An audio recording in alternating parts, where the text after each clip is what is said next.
Magandang hapon po sa inyo mga kababayan at ako nga po pala si Bench de Guzman, isa pong estudyante ng paaralang Villamor High School Senior High at ako po ay ABM student. Ang section ko po ay grade 12 ABM student Virata. So, ang ating subject po ngayon is economics at ang ating topic ay industry and environmental analysis. So, ano po ba ang environmental ano po ba ang industry and environmental analysis? So, ang environmental analysis, ito po siya. Environmental analysis is a strategic tool. It is a process to identify all the external and internal elements which can affect the organization's performance. The analysis entails assessing the level of threat or opportunities the factors might present. These evaluations are later translated into the decision-making process. The analysis help align strategies with the firm environment. So, ayon po sa pagkakasabi po dito, ang industry and environmental analysis ay isa po siyang stratehiyang ginagamit sa pagtatayo po ng negosyo or ng business. At ang stratehiyang ito po ay upang ma-identify lahat ng external at internal elements na nakakaapekto sa performance ng organisasyon. Tumutulong din ang analysis na i-align ang environment. Halimbawa lang po sa paggawa po ng isang business, nandyan po ang decision making. So, sa decision making po, kailangan po ng pagpaplano at ng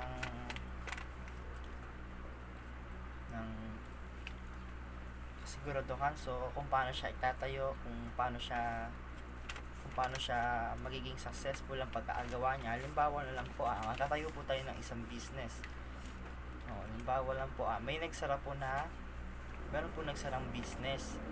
So, halimbawa lang po, isa po siyang supermarket or gas station, basta kahit ano pong business yan. Nagsara po siya ng 5 years ago. So, ngayon, gusto mo siyang bilhin. Ngunit, nais mong malaman kung ba't siya nagsara. So, ba't nga po ba nagsara ito? Maaaring dahil nalugi ito at hindi naging mabenta, hindi masyadong nailala yung business na naging matumal yung business. Kaya ngayon napilitan na lang magsara yung isang business. So dapat kung magtatayo tayo ng isang business, marunong tayong plano, mag-decision making. So ano po ba ang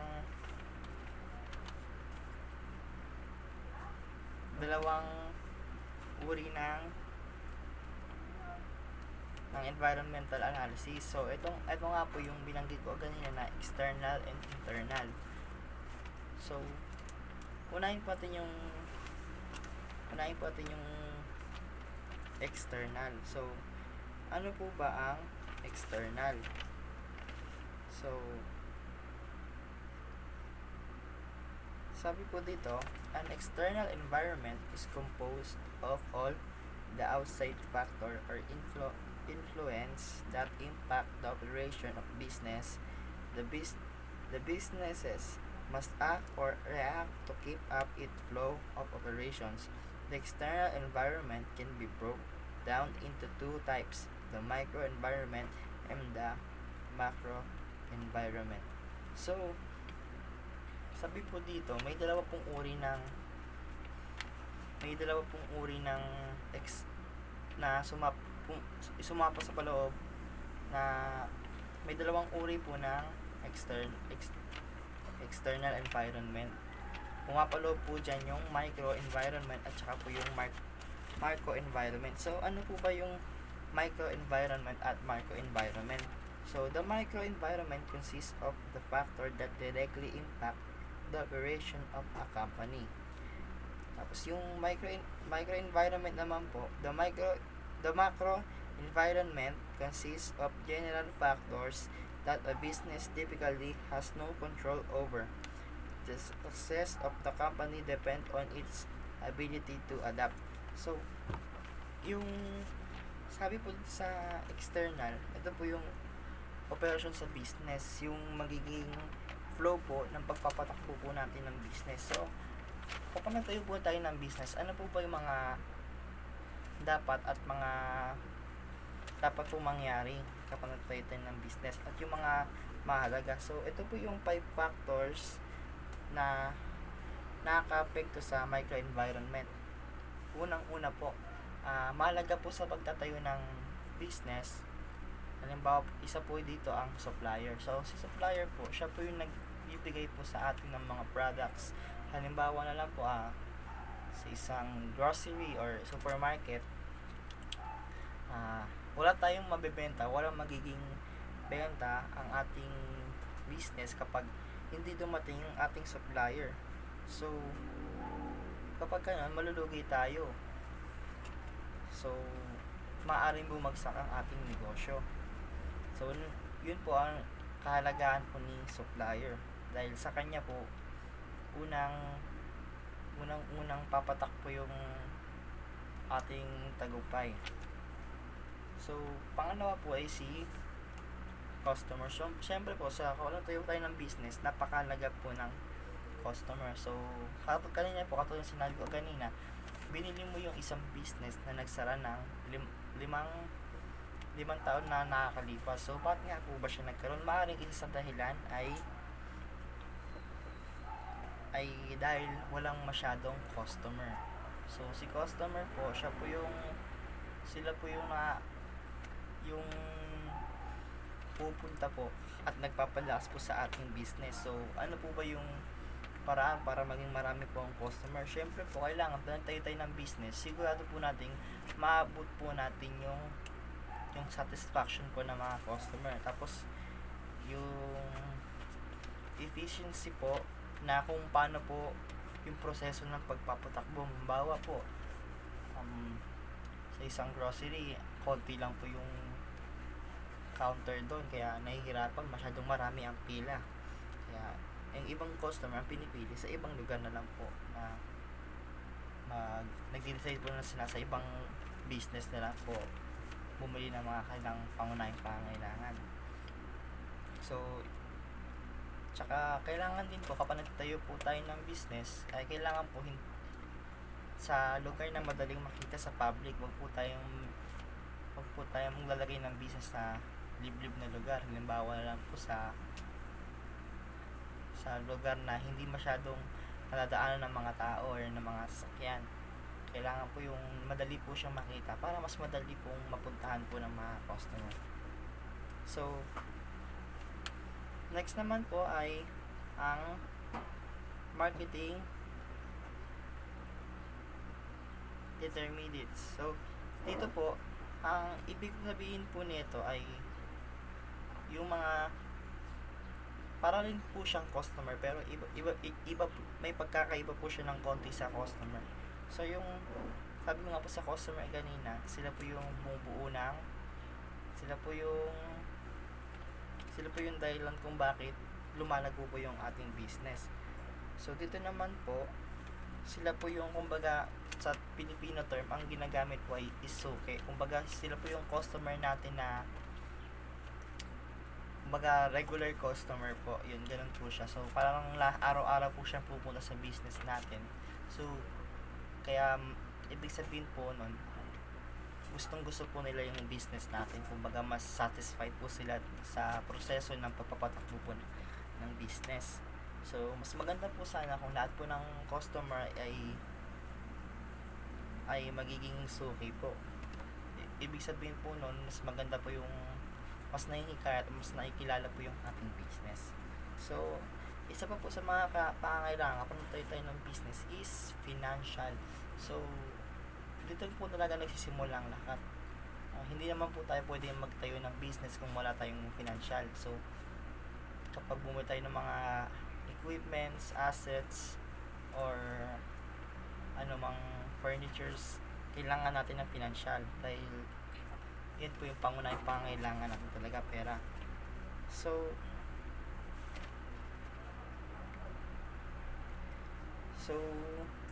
saan naman po, next naman po ay public perception. So kailangan po kapag natayo po tayo ng business is maganda po ang reputasyon ng ating business. Tsaka siguraduhin din po natin na kapag natayo tayo ng business ay mas maganda po ito sa mga ibang business kasi meron po tinatawag na parang competence. Yun po, parang competence po siya sa ibang business na kung ano po ba yung mas pipiliin ng customer dito po ba sa business na ito o sa business na itinayo po natin. So kailangan po maganda po yung business natin, mas maganda yung pagpapatakbo, yung proseso. Siguro po may mga discount, may mga ganyan para po mas pipiliin po ng customer pumunta po sa business natin kaysa po sa business ng iba. So macro environmental naman. So sabi po kaganina, the macro environmental consists of general factor that a business typically has no control over. The success of the company depend on its ability to adapt. So ito po yung mga business na wala pong control. So lang po ng pagkabagsak po ng business. So ano po ba kailangan para hindi po bumagsak yung ating business? Ito po kailangan ng interest rate. So kapag nagtayo tayo ng business, bawa nga po yung grocery, kailangan yung mga produkto po natin doon is may interest rate. Meron din po dapat na exchange rate, recession, inflation, taxes, at saka dapat mataas po yung demand ng mga tao, at tigit sa lahat po marami pong supply para hindi po lagi nauubusan ng supply ang ating business, para hindi po maghahanap ng sa kabila po mas marami po silang paninda, mas marami po silang produkto, hindi tayo mauubusan doon. So kailangan may taas din po ang supply. So yun po yung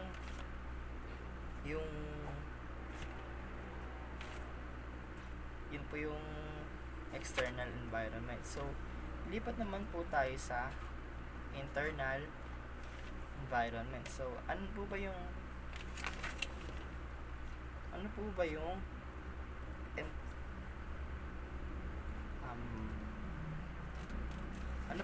internal environment? So ito po yung internal environment. So internal environment, it is a component of a business environment which is composed of various elements which present inside the organization that can affect or can be affected with the choices, activities, and decision of organization. So sabi nga po sa bawat pagplano po natin, doon po nakasalalay yung yung magiging takbo po ng kumpanya, kung paano po tayo mag-decision making, kung paano po tayo magplano. Doon po nakasalalay kung paano po natin pataasin po yung ating negosyo. So ano po ba yung mga pumapaloob po sa internal sa internal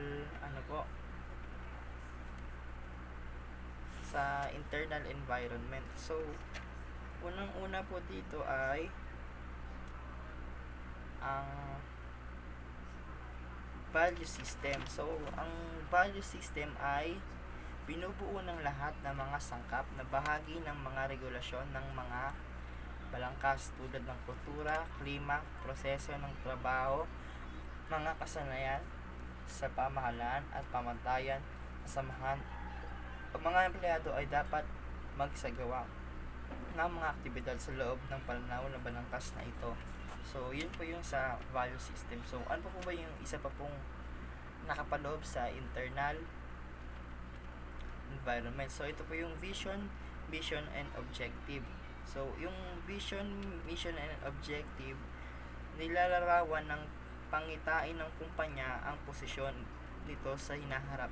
Tinutukoy na misyon ang negosyo ng kumpanya at dahilan ng pag-iral ng mga layunin nito ay nagpapahiwatig ng pagwakas ng layunin ng kumpanya at pamamaraan upang maabot ang mga dulo.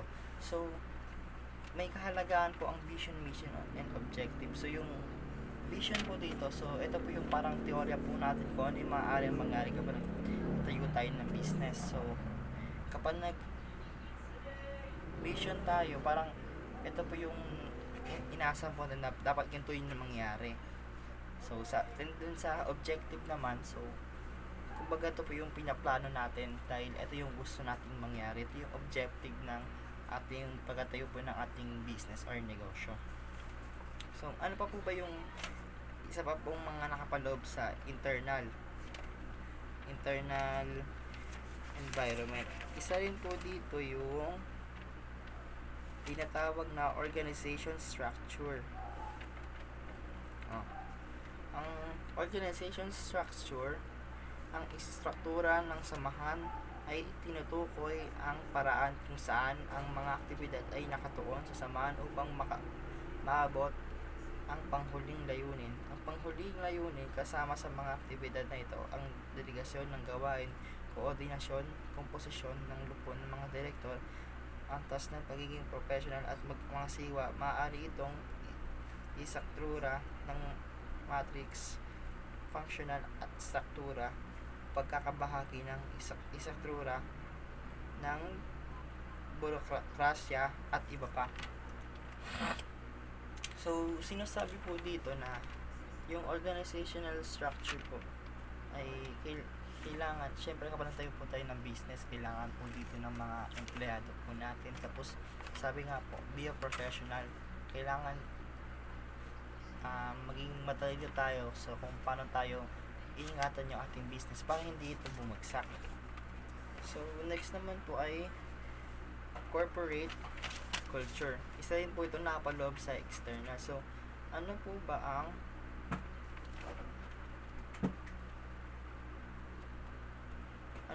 yung corporate culture? So, yung corporate culture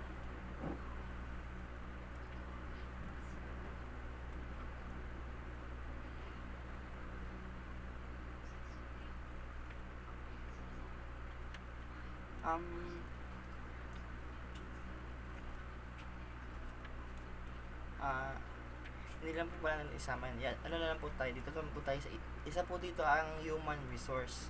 Ang human resource, ang mapagkukunan ng tao ay ang pinakamahalagang pag-aari ng samahan dahil ang tagumpay o pagkabigo ng isang organisasyon ay lubos na nakasalalay sa mga pamagkukunan ng tao ng samahan. So, sa business po natin, hindi din po talaga may iwasan ng magkamali. So, kailangan po, ang suggest ko po dyan, kapag tayo ng business, kailangan itanong po natin yung mag-survey po tayo sa mga tao, itanong po natin kung satisfied po ba sila sa patakaran ng ating business, or kung meron silang negative comments ay mas magiging maayos po dahil kung ano man yung gusto na nakakaramihan ay susundin po natin para sa susunod na araw ay yung customer po natin hindi po sila mawala. Sisiguraduhin po natin sa susunod na araw ay babalik pa rin po sila. So, ano pa po ba yung isa pa pong ang huli na part ng internal environment? So, ito po yung tinatawag na physical resource and technological capabilities. So, ang physical resource and technological capabilities, ang mga mapagkukunang pang-pisikal ay tumutukoy sa mga nasasalat sa pag-aari ng samahan na may mahalagang papel sa pagtiyak sa mapagkumpitensang kakayahan ng kumpanya. Karagdagan ang mga kakayahan sa teknolohikal na nagpapahiwatig ng technical na kalaman sa organisasyon. So, kaya nga po nang sinabi ko ganina, sa business, hindi po natin talaga may iwasan dyan yung pagkukompetensya. So, paano po natin may iwasan yung or matatalo? Hindi po natin talaga siya may iwasan eh. So, ang kailangan lang po talaga natin is talagang labanan, no? Harapin man yung kompetensya. So, kasama daw po katulad ng binanggit ko kanina dyan. So, kailangan po mas bihasa tayo sa paggamit ng technological na kagamitan para mas much better yung ating business kaysa kaysa ating ka-competence. Ganyan din po sa physical resource. Yun, kailangan po mas maganda po yung kalidad ng ating mga produkto. So, yun po. So, yun po yung pumapaloob po sa external and internal ng industry and environmental analysis. So, ang huli po ating tatalakayin ay tungkol sa industry and tungkol sa isa pang analysis. Ito nga po yung tinatawag na PESTEL. So, ano po ba ang PESTEL?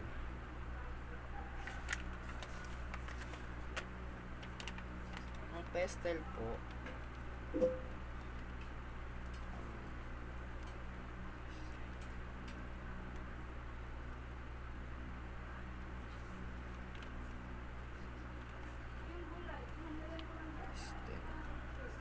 So, PESTEL analysis consists of various factors that affect the business environment. Each letter in the acronym signifies a set of factors. These factors can affect every industry directly or indirectly.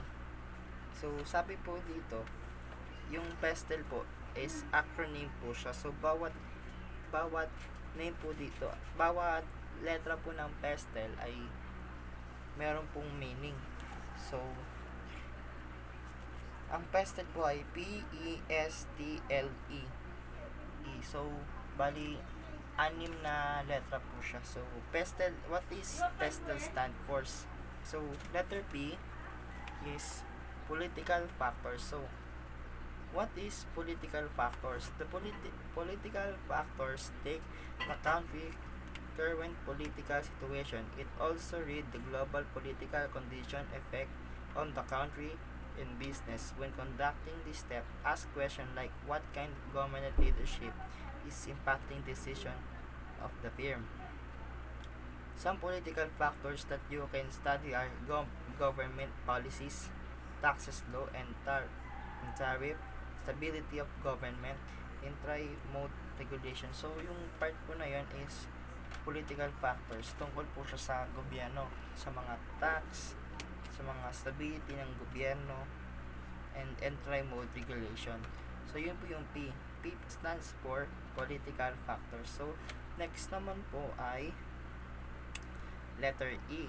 So, yung E stands for economic factors. So, what is economic factors? Economic factors involve all the determinant of the economy and its state. There are factors that can conclude the direction in which the economy might move. So businesses analysis this factor based on the environmental it helps. So to set up strategies in line with change. Listing some determinant you can assess to know how economic factors are affecting your business below. Then the inflation rate, the interest rate, disposable income of buyer, credit accessibility, unemployment rates, the monetary of fiscal policies, the foreign exchange rate. So, yun po yung letter E po. So, yung pangatlong letter naman po ay ang next po sa PESTEL, ang pangatlong letter po ay letter S. So, what is letter S? S stands for social factors. So, what is social factors? Countries vary from each other.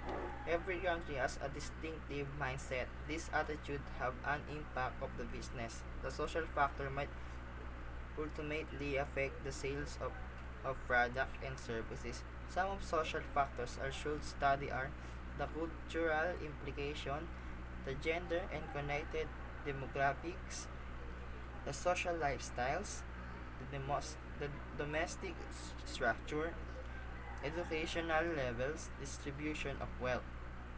So, sabi po dito ay meron pong meron pong attitude po ang ating country at nakaka-apekto to sa pagkatayo ng business. So, yun po ang sa social factors. So, sa ang pang-apat na letter po ay sa PESTEL ay letter T. T stand for technological factor. Technology is advancing continuously. That advancement is greatly influencing business performing environmental analysis. On these factors will help you stay up to date with the changes. Technology alters every minute. This is why companies must stay connected all the time. Firms should integrate when needed. Technological factor will help you know how the consumer react to various trends. Firms can use these factors for their benefits. New discoveries, rate of technological excellence, rate of technological advance, innovative technological platforms. So, baring sinasabi po rito yung kahalagahan po ng isang teknolohiya. So, sabi ko nga po kanina, kapag tatayo po ng isang business, kailangan po ay bihasa tayo sa paggamit ng teknolohiya dahil kapag mayroon po tayong teknolohiya, mas tataas po ang rating ng ating business dahil meron po itong new discoveries, may discover pa tayo na bago para ma-upgrade po yung pagkasagawa natin ng ating business. Rate of technological obsolescence, rate of technological advances. So mas magiging advanced po tayo kapag meron po tayong technology. So yun po. At ang pangalawa naman po sa huli na letter is letter L. L for legal factors. LE stands for legal factors. Legislative changes take place from time to time. Many of these changes affect the business environment. If a regulatory body sets up a regulation for industry, for example, the law